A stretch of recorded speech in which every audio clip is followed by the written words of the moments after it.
Hey there, Prox Gaming Crew, and this is Proxify here. We are back for some more of the Paper Mario and the 1000-Year Door Let's Play. And if you did miss out during the last one, well, we just went to start off our adventure here in Rougeport. Did a little bit of some exploration, got to see what the town is all about here. And not only that, but we also did decide to go and meet up with Professor Franklin and get some information about what needs to happen throughout our way of the prologue, because we haven't really touched foot into Chapter 1 just yet, because once we go into Chapter 1, that is going to be our time for us to go and start reaching off our way towards to where the Hooktail Castle is going to be happening. But for right now, we need to go and head on into here into the Rougeport Sewers at this moment right now, and try to reach on into our way of the 1000-Year Door, because that is what we are going to have to go and see where our first of many crystal stars are going to be located. And well, that is of course from what I just kind of explained about within our way, is that we need to go and head over towards to the Hooktail Castle for that said destination there.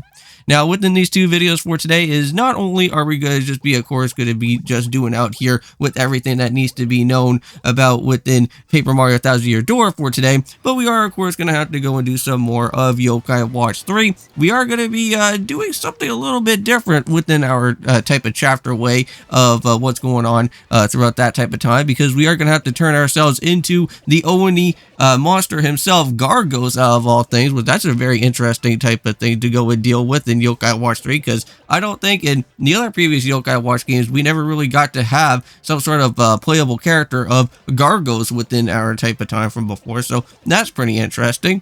Unless if Yokai Watch 2 did something, because I don't really know too much about within that game, but however, we are going to be trying that out. Now, if you guys do see in the background there's actually two interesting type of background spots that are literally around over here. We got the purple building that is over to the left hand side, and then of course we also do have the bluish building as well, which that's of course going to be on the right hand side. Now, there is something interesting on the right hand side, which I'm pretty certain I think that is going to be the direct location of what we want, is that later on throughout this game, if you guys have never actually went and played through Paper Mario 1000-Year Door before, because I played this game at least like quite a bit sometimes before out on the channel and whatnot, well, that blue area, if I'm not mistaken, will go and give us somebody like somewhat of like Merlovely out there. I don't know if it's like a sibling to Merlovely or something of that type of nature, but we headed to that area. She will actually give you certain amount of type of coins that we could go and spend to her. I think there's like a 50, 100, and then something else of the other type of coins. And you can get all these special type of perks that happen within a battle. So if you ever go and do a battle or something, and if you decide to, let's say, battle out with like a Goomba or something, and just before the battle, something will magically happen within the part, and you can get like probably like free EXP, you could probably get like maybe more money that comes out of some battles, maybe extra badges or anything that does happen within it, well, within a way of how the battle happens. It's really, really nice to go and have, and can't wait till we go and get the little slim ability that we're going to be able to go and use with Mario pretty soon. And I think that's how we're going to be able to go and reach off into that way, because currently right now we just only have I think currently within the episode we are trying to reach off into our way of our very first of many abilities, which that is going to have to be with the paper airplane. And I don't think the paper airplane is going to be all that too helpful for us for what we do need. Maybe we could possibly go and use the paper airplane to reach out over to that blue door, but if I'm not mistaken, I'm pretty certain that using the slim type of ability is going to help us out as well in the process. But we'll look into that a little bit more into there. So within this video, I am going to be cutting out majority of everything that I'm going to be doing throughout out here. Any type of battles that I run on into, like such as, for example, with the Goombas, I could go and just kind of just move on ahead from there, because you guys already went and saw me battle with a Goomba, a Spike Goomba, and a Paragoomba. Any type of enemies that I do go and visit out first, you guys will get to see it firsthand. But anything else afterwards, if I have to do repeat battles of certain Goombas and try to at least build up with more of my type of EXP grinding, you guys won't be going and seeing that, because it's just going to take way too much time, and I would rather just go and just head straight right through the episode and try to clear it out as best as I can. Because if you guys are new to the channel, I am going to be changing up my channel a little bit later on throughout the upcoming summer, so just stay tuned for that. I will give you guys an update in the future down the road for when August does happen from here. So now we got ourselves with a new type of enemies over here. I think these guys are known as Spindas or something, or Spinias or something. We'll have to go and relook at these type of monsters here. Now, these guys have a very annoying type of safeguarding attack that you want to go and do. Yeah, Spania. So sometimes they can go like really fast, and sometimes you won't be able to go and get the safeguard like right away. So just try to use the B button as best as you can, and hopefully try to time it out right. And I have to say, like, so far I've been doing really well with the safeguarding. Like, I thought, like, for me personally, I was gonna have a little bit of a tougher time on trying to do like some of the safeguards, but here in this game, I'm actually doing much better with the blocking compared to how I did it before when I was doing the Paper Mario Thousand Year Door basically on the GameCube side of stuff. So maybe that is like somewhat of a positive right there within the game itself. And the button and the button presses is actually somewhat relatively nice for what is going on here. And after a little bit of some time throughout this exact same area, we got the black key that we do need so that we can open up with the treasure chest that's actually here to get the ability that we do want. Now, I believe there is certain different abilities that will happen with all these different treasure chests, even though that these curses chest type of things do say that they are going to basically haunt us for the rest of our lives. These type of chests are actually somewhat pretty helpful. Even though that they are trying to be like super spooky as they are doing somewhat of some sort of diligent stuff out here for us, because at least we'll be able to continue onwards with our adventure with using these different type of curses that are going to happen. But I don't know if I already went and told you guys before, but basically when I went to first play through this game and actually seeing one of these type of cursed chests before, I think this was like the very first chest that I went and saw before when I went and first played through this game. I instantly got like super scared with it, and I don't think I ever really touched the game for like a couple of days because of just how crazy that the ominous type of scary sound was coming from here. And I was only like, what, like maybe 5 or 6 years old when this game came around, so that's why I was kind of terrified when hearing like the ominous sound, because I never heard anything like that before. But now I'm fully grown up and I can take care of any type of ominous sound and all that stuff, so it doesn't really scare me anymore with these type of cursed chests out here. But everything's all good. Yeah, every time, like whenever you go and open up with the chest, they always go and say like, oh man, you always fell for what I was happening. Well, technically, we kind of have to go and open you up anyways. So in reality, I did not really fall for it. It was just that I kind of had to go through the motions for what was happening here. But using the airplane, though, is going to be somewhat relatively helpful for a majority of the parts of the different time of the game, because I think with like most of the time throughout this game of Paper Mario, we are going to have to use a lot of the paperization of the paper airplane that's going to happen, because most of those type of ones will actually hold out on different secrets, and we'll be seeing some that will be happening within the Rougeport Sewers once we go and reach off into the 1,000-year door. Now, unfortunately, we don't really have the swim ability just yet, but we will be trying to pick that up as best as we can.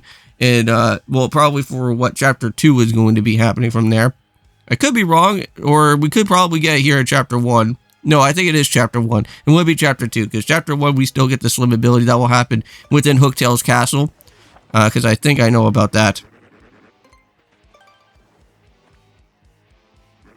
So there we go.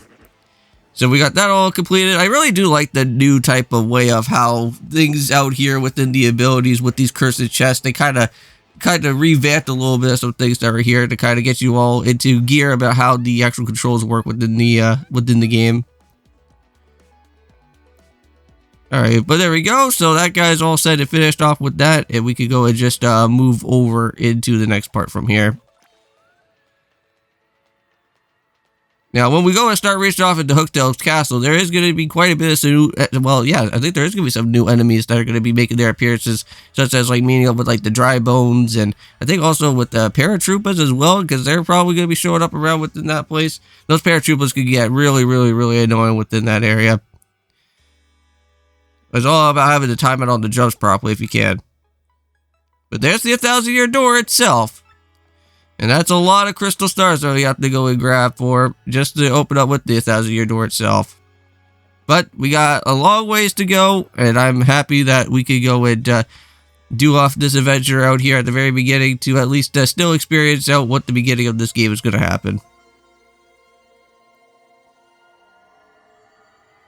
Now, here in this type of version of the Nintendo Switch compared to the GameCube version, I don't believe we actually got to see all of our different characters making their appearance for every time that we go and open up with the next crystal star on our map. And I believe that's something that's new here for this one, where every time that we get a new partner, they'll be showing up within the same exact type of way of how we're going to be opening up with the next crystal star. So like, since we have Goobella out here, the next person that will be coming around would have to be with Koops, right? So that Koops would also be a part of that time of us reaching into chapter 2, which I really don't like chapter 2 all that too much. And if you guys have remember from before, chapter 2 is not really one of the greatest of this from what the different chapters are, in my opinion, because of just how annoying the puny type of searching is. It's like, out of all the other chapters, I really like chapter 1, and then like chapter 3 gets really good, and same with chapter 4 and 5. But then like after all of that, like just right around chapter 2, I just don't really like. Like Flurry's the best thing that has happened in that chapter 2, but everything else in that game, I just do not like about what happens within there. And the Shadow Sirens ballad, that's also the other one that I do like as well. But those are like the only two good things that happen from there. Now, we are going to see the Magnus Ball grapple at some point. I know that that's going to be a situation type of boss that we're going to have to battle out with Lord Crump, but I don't believe that that boss is all that too annoying as an early battle, because I know that we're going to be seeing Magnus Ball grapple later on. I think probably when we head into Space World, I think. And then that's what's going to be the 2.0 version of it. But we'll see what happens there. Now, there is going to be a new Toad that is going to be making its appearance, and I believe it's going to be some sort of like Battle Master that will be able to help you out with like learning how to do like specialty like safeguards and other things of that type of nature. I already know how to play throughout this game, so it's not really something that I would like to go and take my practicing on, but it would be something to go and probably try out on some of the other enemies that are going to be a little bit hard to like safeguard, such as those Spinios. Those can be somewhat of a tricky, or the other forms of them.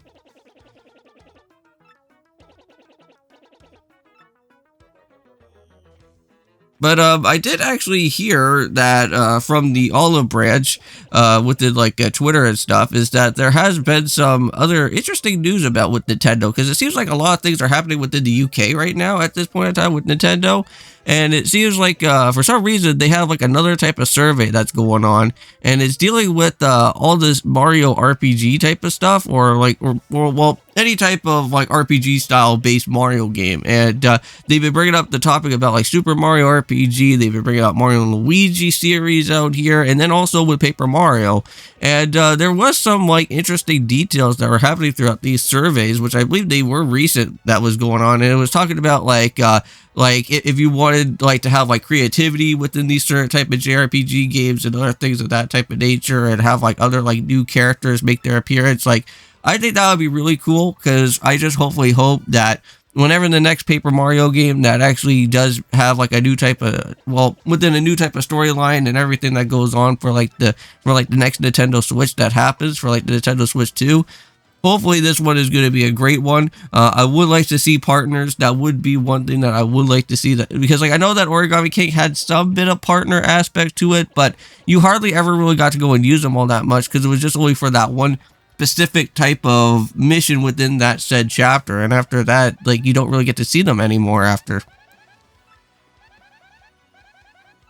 But we are, of course, going to get our way into, like, the end of the episode, and I think this is where it's going to be about time where I am going to have to go and say to you guys is thank you so much for watching this episode. It has been fun to get back into Paper Mario Thousand Year Door. I know that it has been a little bit of some time since I haven't really went out of my way to do a Paper Mario Thousand Year Door episode, but the reason why is that I need to get cared of the other different series to go and finish off with those before I can go and continue onwards with more of Paper Mario. But I'll try to do some a little bit here and there for you guys, so that you can at least get a little bit of some in-depth well, Let's Plays out here for the time being for this series. So see you guys then, and of course, peace.